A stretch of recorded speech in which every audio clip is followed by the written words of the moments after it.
It is Mal, your pal, coming to you live here on Cape Town TV channel 263. It's a brand new year, 2017 people, and we want to thank you guys for always keeping it tuned in and locked down on A Walk with Mal and supporting all the local artists. Today we're paying a visit to Haji all the way from Zimbabwe, a fashion designer that designs the coolest clothing here in Cape Town. We're going to check out what it is that he's up to and find out more about his journey. Let's check it out.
So yeah, we're chilling with the one and only, the main man, Haji, all the way from Zimbabwe, a fashion designer. As you can see, I'm rocking his brand in his workshop, and I'm so honored to have you on the show here today. Yes, thank you. Awesome stuff, awesome stuff. So please take us back to when things started for you. How did you go into fashion?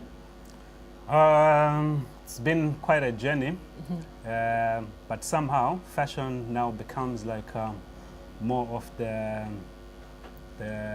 token to the movement.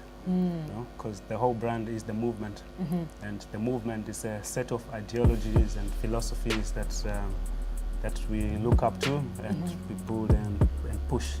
So the clothes now come sort of as a mark or as a tag, you know. Then when the people are out there, then they get to connect through the clothes. Ah, beautiful. So it's a whole connection vibe. Yes, definitely. And when you were younger, if you take it back to when you were small, did you always know that you wanted to do this? Yeah, pretty much, because I never reported to any job. I never knocked on any door for any boss, except for a short space of time. When I went to Europe. So, and being there, it's also kind of like you don't have any income, you kind of like just have to. But so when I got there, then you want to do all the things that you have interest in. Yeah. Then when I got there, you kind of like found out that I don't qualify to do the things that I like to do. Sure. Then I started knocking on doors to do certain things that I have interest, like maybe I want to work in a record shop or in a clothes shop. Then you find that you don't qualify to work in a record shop or clothes shop. Then you end up going to some construction. Sure. Then you find out you actually don't even qualify to do the construction. Are you serious? Yeah, like what do you even qualify for over there? Laborer, you know? Ah. Then the laborer now is the guy that will just go and pick up the stuff when the builder is done, or you know, I when, get it. Or the electrician has done his thing, then you must hand him his tools and clean up. And obviously after. that wasn't for you. Totally not. It's like just to get the money. So that was like my experience off work, and kind of like didn't last for 2 months. It's like now I had to just blast my way out of it. Yeah. And what made you decide to start your own business? Naturally, I think it's just the demand of the art. Yeah. You know, because I'm an artist, so the more you like kind of like bring work or put work out, then the demand sort of comes your way. Then you have to supply. Stunning. Then the demands get bigger, then you must keep supplying. Yeah, it's a passion also. So please tell me, what inspires your designs? Because like when I came into your workshop, I couldn't even speak to you. I was in your racks looking at the stuff because I like it all. Everything has a different flavor, different feeling. What inspires your brand? I think now it's all about life. Then mainly, besides the gimmicks, I think it's also about the fabrics themselves. Like when you go fabric shopping, then you kind of like see what's on the shelf, because you can't go beyond that, you know, because you know. So it's, you touch the fabrics, you see, then you visualize, then you're like, oh, you know, you just thoughts just run. Then sometimes what you actually visualize when you're in the fabric shop, when you come here, can also it can also be misleading. You're just like, okay, I thought it was nice. After you make like one piece, then you're like, oh, but okay. Then the reaction of the people as well, because people can be like, yo, this is it. Yes. So when the people also like it, then you kind of like bring out a little bit more or play around. Then sometimes you can over like it. Then make as much plenty, then people don't react as. So now you're left holding on to it's this kind of difficult, eh? If big you, time. So, but the thing is, you must then just always believe in your thoughts. Whatever thoughts you have, you kind of like embrace it, and you know, when you doubt it, then you also shortcut yourself. So when you embrace your thoughts, then you will never run out of ideas. Sure. Because the thoughts are always like. That's so deep, eh? You must just. That's so deep. Then you mustn't do this thing off, like you know, people can actually say, like, can think of something, then also feel like, no, this is too crazy. Like, check this. Every thought is like, it is important. It's just that you can have it, put it there, then find a way to get to it. You know, so you can have big thoughts. You must actually skim big. Yeah, big, of course. Then come back and walk towards it. Of course, I get what you're saying, and just step out also. So please tell me, what do you think about the fashion here in Cape Town? Do you think that we have potential?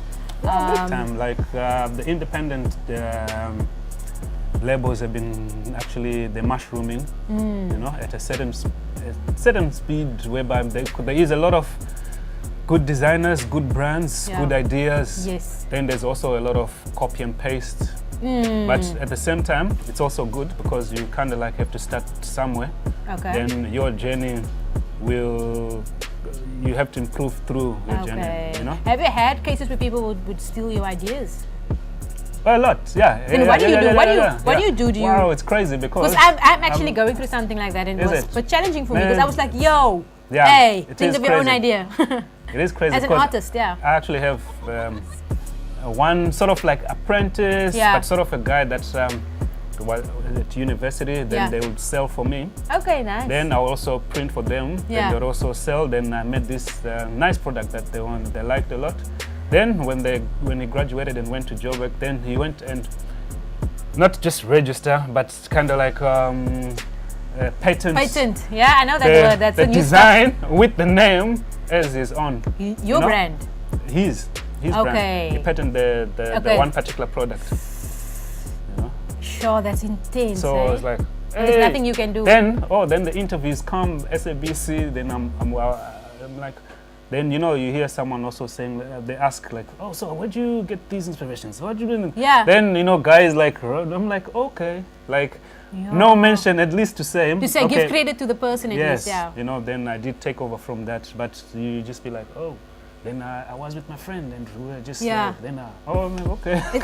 Yo, that's intense, So it's- eh? yeah, a and you lot of still that. keep moving. Yeah, what makes Yeah. you? What makes you? What motivates you? What makes you stand up every day and decide, you know what, I'm going to do this? Because I mean, well- life is challenging. You get to challenges, but like, what motivates you to do this every day? So with my logo, with my brand, Yeah. because I'm like I'm the sticker bandit. I see. I So see my you. whole thing You don't is- need people. You just use yourself. Yeah, big time. So what it is about me taking this image worldwide. Sure. As in, so I look at my clothes as music, you know. So it is still music because I came from a music background. Then what I decided was the music industry is kind of like congested, and the art of selling music also has become, you know. So I kind of like shifted into the clothing. Then I would say this is a single, you know, the print. This is my single. So Okay, I as a get what you're single, saying, yeah. I can spread it worldwide to Brazil, to the States, to wherever. So Yeah. I don't have to rest until this single It's sold out. is sold out. Then after that, I have another single. So like this single here. Too fresh. So this will be Dread in Africa. You know, it's just Okay, I see. I see. so Dread in Africa. It's also a single, and it's got its own album. Okay. So I haven't brought it out as audio, Okay. but as visual. It's visuals, yeah. Then it You're just moves using that as a- until then by the time I bring it out as audio, people already used to the Yeah. image. Then you actually get to When you see the hear- face, you know already. Yes, you know. Uh-huh. Then why also decided this music must come out in clothing is because I figured if I go in a house, I can sell 3 T-shirts in your house, depending dad, mother, Yeah. kid.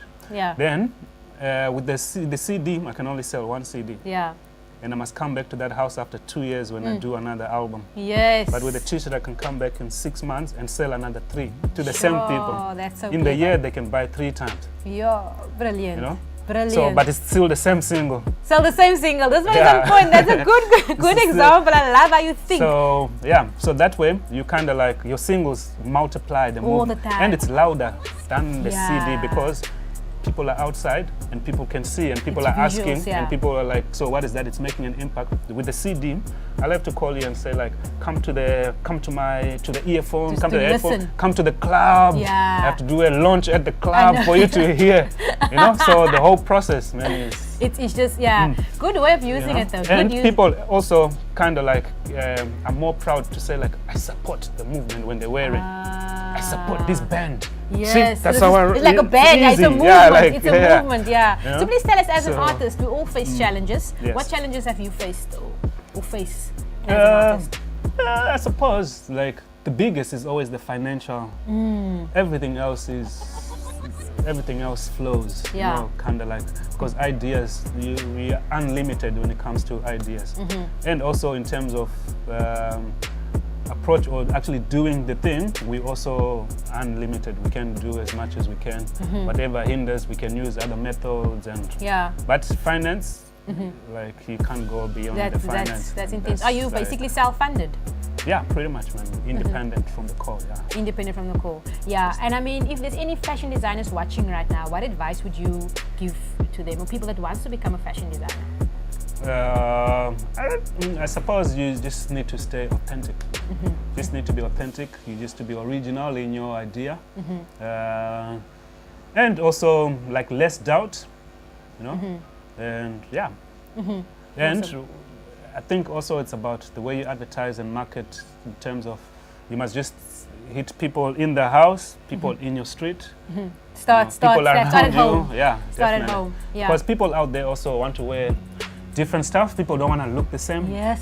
Everyone wants to have their own look. So which means we have people around us. Yeah. So you can deal with people around you. You can, you know. Then also when you don't have money, you don't necessarily have to have money to kick off your thing. Yeah. But just show what you can do first.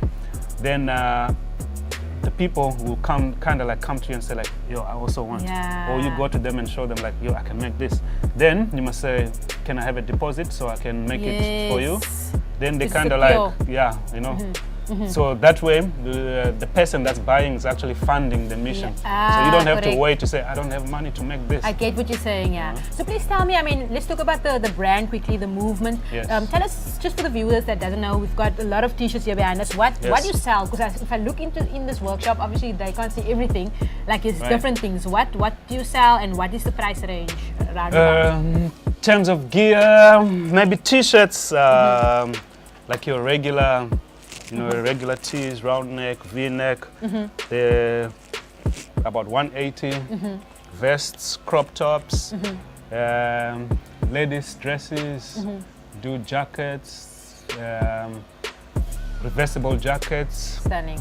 And anything else, like if you kind of like, well, it mustn't also be like, I'm not a designer, by the way.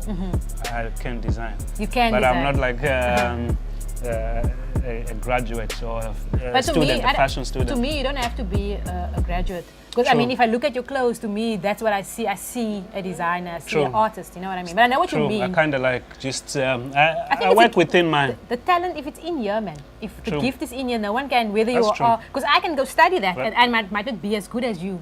Yes, you know what I mean? In terms of maybe now projecting, but in terms of tailoring and cutting and making, I'm not into like fitted stuff. Yeah, you know? Like everything is nice and gotta, hip hop dancers, man. This is yeah, so they love it. So who taught you? Who taught you? Well, myself, pretty much, because it all started with a picture. The whole brand started with a picture. As in, this small kid came into my shop. Then I also just used to kind of like sell music, local artists. We make the music and the people come to the counter and request. And sometimes, if we don't have it, we actually had people that will come and say like, yo, I need a song. What's the new song? Okay, here is $200. Can you go to the studio and, you know what I mean? Can you go to the studio and, you know, if they like the artist. So, then this little kid came in and she said to her mom, I want a print, but I don't want a common print. I don't want Bob Marley, I don't want Che Guevara, I want my own thing. Then she's looking at the wall and she's looking at our pictures and she's like, oh, I want this one. So this was a picture of mine on the wall, you know, just a black and white. Wow. Cut a stencil, printed, put a sample on the wall. Then the next day someone came and said, yo, I also want that print. Don't lie. So from there, I kind of like, I've never stopped just putting the print somewhere. Sure. So then the whole thing is about me putting in. So then the demand also, then the more people, then like it means like I have to actually make the thing, you know. Then I have to keep thinking of new designs. Love it. Then now I'm now already in the, because I'm already started, so you need to. So I already know how people feel and what people think and what people think about my art as well. So that kind of like boosted my confidence. And so now when I make clothes, it's now about connecting my people. So when I'm on the table cutting a new design, I already visualize what the impact of is gonna do when the client is actually wearing it, when they are moving, when they are meeting people. I can actually add those things so that when you're wearing, you also feel like, yo, I'm wearing this. Yes, you know what I mean? I know what like you mean. Got this little thing like, yo, people ask like, what is this? Then you also, you know what I mean? So I can actually input that before it even leaves my table, and it will go onto the person. And when they meet people, for sure it happens like that, because people they also want it. Yeah, people give feedback. People like, hey! Actually asked me like the green one that I had, the green crew neck that you made. They were like, yo, can you organize? You know what I mean? So we will definitely talk about that as well. Can you just for the people that's watching, where are you normally situated? Where can people get your brand? Social media also, if you can just share that with them. So link me under Hajila, as in Haj, H-A-J-I. La for the extension, Hajila Movement on Instagram or Facebook, Haji Links Hajila. And we have a little outlet in Woodstock, at the Woodstock Co-op, which is this close to the Biscuit Mill on Albert Road, corner Greatmore. Then our studio is in Observatory, 51 Station Road, opposite Sticky Fingers, Trench Town. Yeah, that's where all the works. Awesome. Yes. Love it, man. Thank you so much for joining us. I am so excited because No, I can't wait for bless. this interview to get done so that I can grab a few clothing items. man. No, And bless, thanks you, bless, Awe, bless. you Yeah, must thanks. believe. Thank you so much for joining us Aye. on the show, and we wish you Much all of the appreciated. best with your future. Same Definitely to is you. a bright one. Just the last one, just a random one. Do you Right. think that you can go international with this brand? We're already international. You're welcome. Like the feedback, as the feedback comes, like I said to you, Yeah. I'm the sticker bandit. Yeah. So the sticker is in every. So the vision almost. is obviously The to reason also why we situated in observatory is because we already mapped out that Ah. our observatory is in all nations, like people from all countries come to Yes. observatory, so they come and they live. Sure. So when they bought the stuff and they left, we are there. We just need to Ah. go there and follow up on Okay, the progress stunning, and stunning. introduce officially, you know. Awesome stuff. That is beautiful. Thank you so much for sharing, and we no, wish you bless. all of the Good, best. thanks. That's it from us here in A Walk with Mel. People signing out. Peace.